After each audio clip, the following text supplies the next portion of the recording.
Hi, I watched your video and I agree with your assessment that the side that is arguing AI is not an existential threat, it better followed this Rogerian model, especially your point of like how they consistently built from shared values rather than creating more disagreement.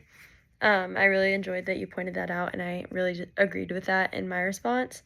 Um, Something that I would add to your video and something I was just thinking about is that tone also made a major difference in this argument and debate. I think that throughout the debate, they didn't dismiss concerns about AI safety or argue that those fears were irrational.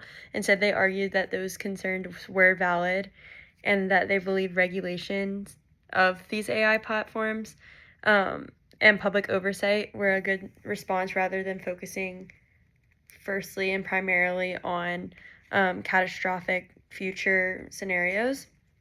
I think that the respectful approach made it a lot easier for both sides and for the audience to stay engaged in this debate just because they felt like they were watching two people trying to solve a problem rather than win an argument.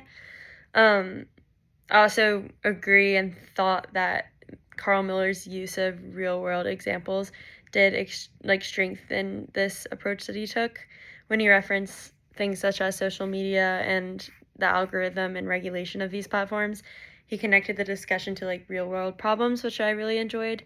And instead of imagining his audience to, I don't know, like asking his audience to imagine like a specific future, he focused on the problems that we already have today, which I think really built his argument and made it very strong.